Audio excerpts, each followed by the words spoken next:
Dear students, अस्सलाम वालेकुम। उम्मीद है आप लोग खैरियत से होंगे। अल्लाह रब्बुल इज़्ज़त आप लोगों को खुश रखे।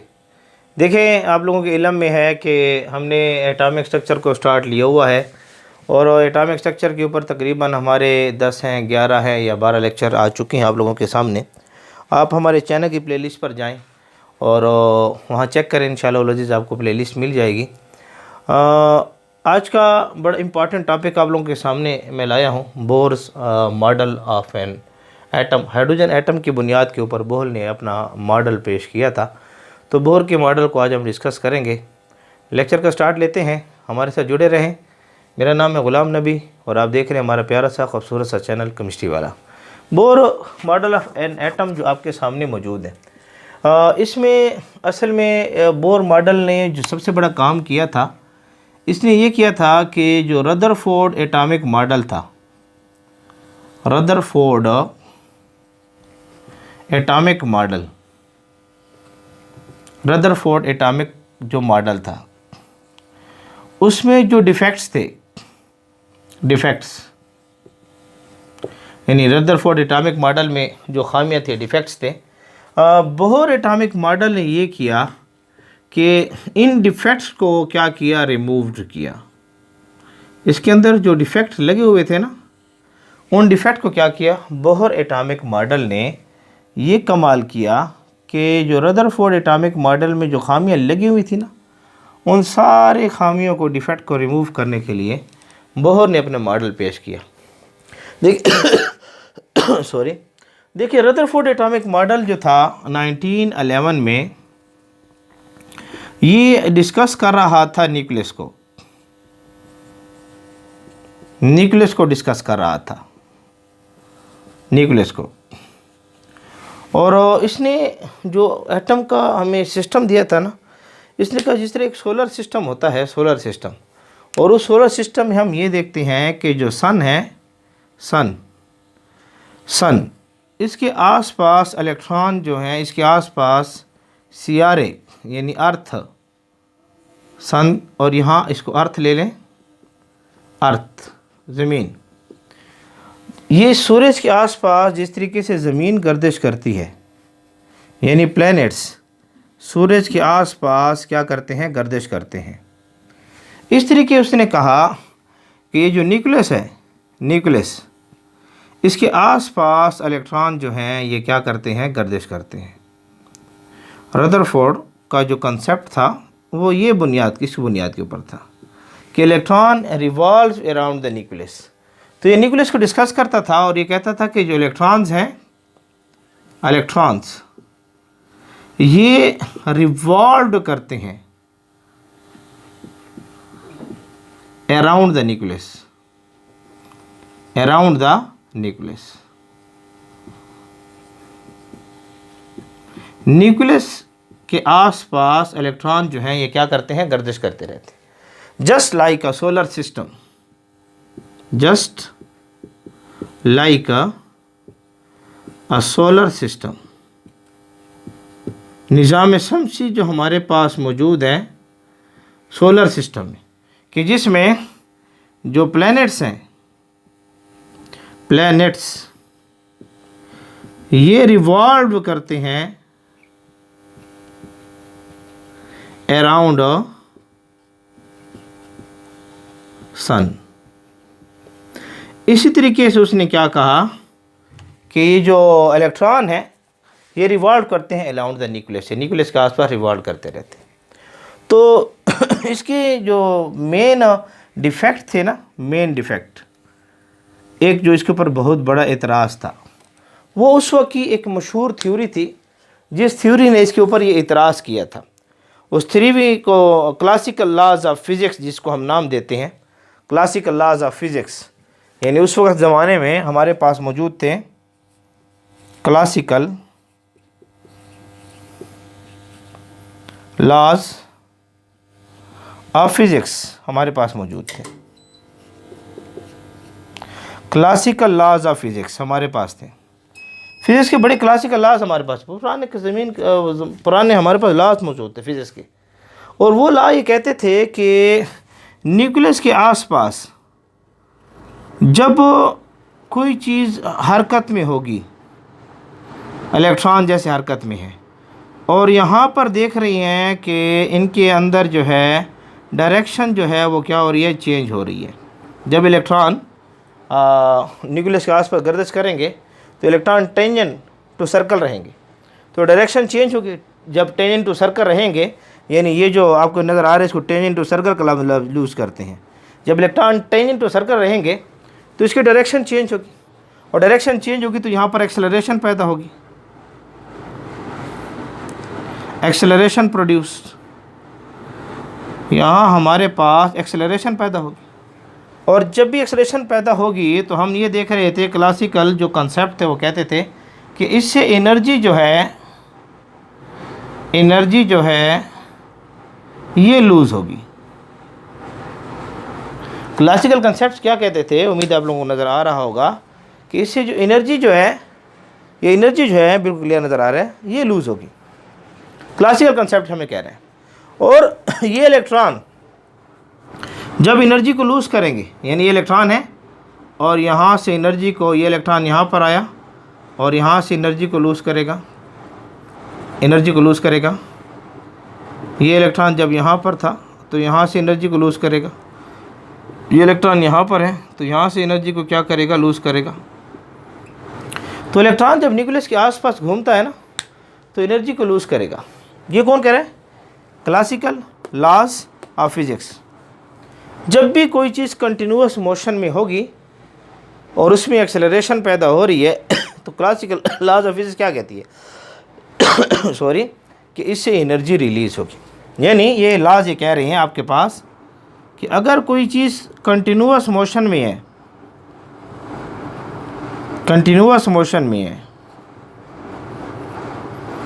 अगर हमारे पास कोई चीज़ कंटिन्यूअस मोशन में मौजूद है और कंटिन्यूअस मोशन में होते हुए उसमें एक्सेलरेशन पैदा हो रही है, तो यहाँ पर tangent to the circle direction तो चेंज हो रही है, इलेक्ट्रॉन की गर्दिश की वजह से एक्सेलरेशन पैदा होगी। और जब एक्सेलरेशन पैदा होगी तो ये कहते थे ये लॉस कि इससे एनर्जी जो है वो रिलीज़ होगी। इलेक्ट्रॉन जो है इनसे एनर्जी क्या होगी, रिलीज़ होगी। इलेक्ट्रॉनों से एनर्जी क्या होगी, रिलीज़ होगी। तो जब इलेक्ट्रॉनों से एनर्जी रिलीज़ होगी, तो क्लियर नज़र आ रहा है आप लोगों को, तो इलेक्ट्रॉनों से एनर्जी रिलीज़ होगी तो ये इलेक्ट्रॉन जो हैं आहिस्ता आहिस्ता न्यूक्लियस की तरफ आना शुरू करेंगे, ऐसे ये फॉल इनटू द न्यूक्लियस। यानी कुछ नज़रिया ऐसे बन रहा था, ये न्यूक्लियस है जिसमें पॉजिटिव चार्ज मौजूद है, न्यूक्लियस जिसमें पॉजिटिव चार्ज मौजूद है, और इलेक्ट्रॉन यहाँ से इस तरीके से एनर्जी को लूज़ करते रहेंगे, एनर्जी को लूज़ करते रहेंगे, एनर्जी को लूज़ करते रहेंगे और आखिर न्यूक्लियस में गिर जाएंगे। ये नज़रिया बन रहा था according to classical laws of physics कह रहे थे। क्यों? जब इलेक्ट्रॉन मुसलसल मोशन में है, एक्सेलरेशन पैदा हो रही है, और एक्सेलरेशन पैदा होगी तो एनर्जी लूज़ होगी, एनर्जी लूज़ होगी तो इलेक्ट्रॉन जो है आए नीचे की तरफ आना क्या होगा, ऊपर शेल से नीचे शेल की तरफ आना क्या होंगे, शुरू होंगे, तो न्यूक्लियस में गिर जाएंगे। तो इससे ये लॉज ये कहते थे, क्लासिकल लॉज ये कहते थे कि as electrons are in a continuous motion with acceleration,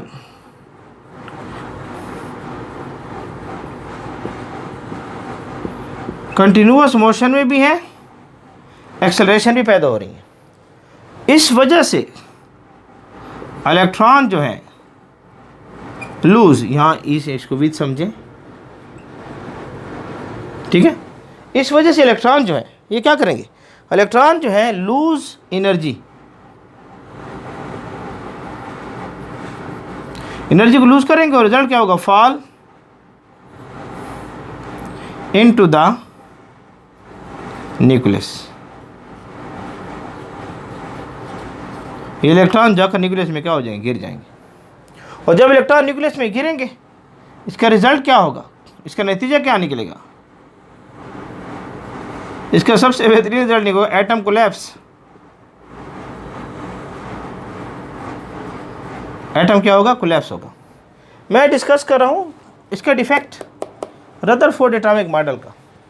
फिर हम बोर एटॉमिक मॉडल की थ्योरी की तरफ आते हैं। तो आपके पास एटम जो है वो कोलैप्स होगा, और एटम को कोलैप्स होना चाहिए according to Rutherford atomic model. Electron मुसलसल तवानाई खारिज कर रहे हैं तो न्यूक्लियस में गिरेगा, एटम कोलैप्स होना चाहिए। लेकिन हम देखते हैं एक्चुअली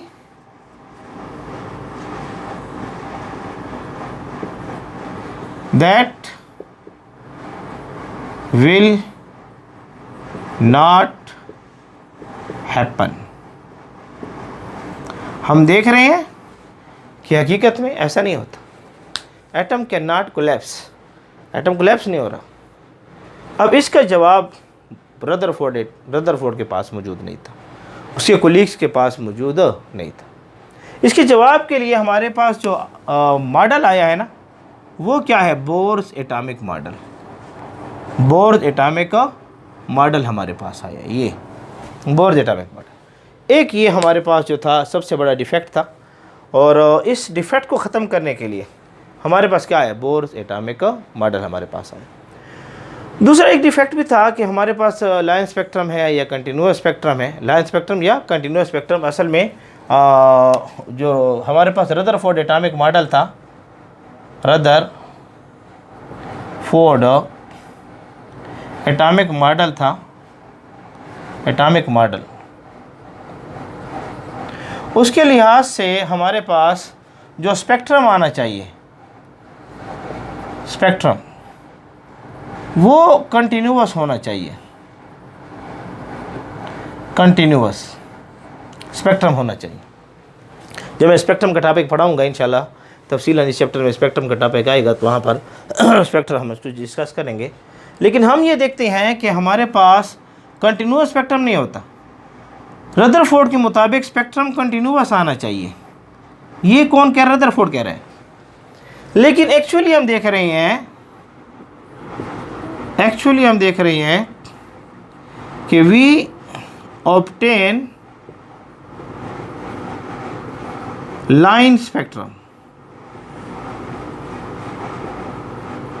हम ये देख रहे हैं कि हमें कौन सा स्पेक्ट्रम मिला है? Line spectrum. लाइन स्पेक्ट्रम को हम डिस्क्रीट स्पेक्ट्रम का भी नाम देते हैं, डिस्क्रीट स्पेक्ट्रम, डिस्क्रीट स्पेक्ट्रम।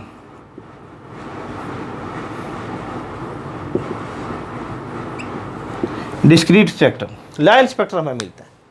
अब स्पेक्ट्रम क्या है, डिस्क्रीट स्पेक्ट्रम क्या है, लाइन स्पेक्ट्रम क्या है, कंटिन्यूअस स्पेक्ट्रम क्या है, इसकी तफसील इंशाअल्लाह उल अज़ीज़ जो है हम जब स्पेक्ट्रम को पढ़ेंगे, हाइड्रोजन स्पेक्ट्रम, तो वहाँ तफसीलन मैं इंशाअल्लाह इसको डिस्कस कर लूँगा।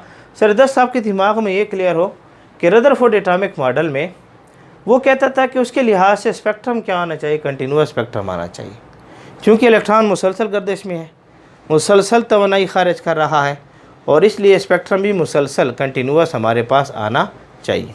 लेकिन हमें एक्चुअली क्या हासिल होता है? लाइन स्पेक्ट्रम हासिल होता है। तो ये दो बड़े डिफेक्ट थे रदरफोर्ड एटॉमिक मॉडल में, और इसके आंसर इसके पास नहीं थे। आपके मुताबिक कंटिन्यूअस स्पेक्ट्रम आना चाहिए रदरफोर्ड के मुताबिक, और असल में आ रहा है लाइन स्पेक्ट्रम। तो ये दो बातें रदरफोर्ड के लिए मसला था। तो इसी बुनियाद के ऊपर हमारे पास आया Bohr's atomic model. Bohr's atomic model, तो बोर्स एटॉमिक मॉडल का ये आप लोगों के सामने एक छोटा सा मैं पार्ट लाया था, जिसको आप पार्ट नंबर ए समझें, और पार्ट नंबर बी में ये जो हमने एतराज़ात किए हैं बोर्स एटॉमिक मॉडल के डिफेक्ट आपके सामने लाए हैं, पार्ट नंबर बी में इंशाल्लाह उन डिफेक्ट्स को तफसीलन डिस्कस करेंगे कि उन डिफेक्ट्स को बोर्स एटॉमिक मॉडल ने कैसे ख़त्म किया। तो सर-ए-दस्त आप इसको नोट करें, और ये पार्ट ए आप लोगों के सामने मौजूद है। पार्ट बी के लिए आप इंतज़ार करें, इंशाल्लाह जल्दी आपको पार्ट बी मिल जाएगा। तो आप थोड़ा सा जल्दी से नोट कर लें, ताकि बोर्स एटॉमिक मॉडल के जो बैक जो ग्राउंड हमने बनाया है उसको आप नोट कर लें। शाबाश, मैं साइड पर हो गया हूँ, स्क्रीनशॉट लेना चाहते तो ले लें। शाबाश, ले लें, जल्दी से ले लें, शाबाश जल्दी से ले लें। उम्मीद है आप लोगों ने स्क्रीनशॉट ले लिया होगा। तो इंशाल्लाह इस पार्ट ए में बोर्स एटॉमिक मॉडल के लिए जो ग्राउंड बनाना था हमने बना लिया, कि बोर्स एटॉमिक मॉडल क्यों पेश किया गया, और रदरफोर्ड एटॉमिक मॉडल में जो डिफेक्ट्स कौन कौन से जिनको इसने हटाया, या आपके पास स्पेक्ट्रम को तफसीलन डिस्कस कर लेंगे जब हम हाइड्रोजन स्पेक्ट्रम को पढ़ेंगे। तो सर 10 ये 2 डिफेक्ट आपके सामने मौजूद हैं जो बड़े मसाइल थे रदरफोर्ड एटॉमिक मॉडल में, और इन डिफेक्ट को ख़त्म करने के लिए बोर एटॉमिक मॉडल आया। तो बोर एटॉमिक मॉडल का स्टार्ट हमने लिया हुआ है। इंशाल्लाह नेक्स्ट लेक्चर में हम बोर एटॉमिक मॉडल को तफसीलन डिस्कस करेंगे। तब तक के लिए अल्लाह रब्बुल इज़्ज़त आप लोगों को खुश रखे, मेहनत करते रहें, पढ़ते रहें और हमारे साथ जुड़े रहें।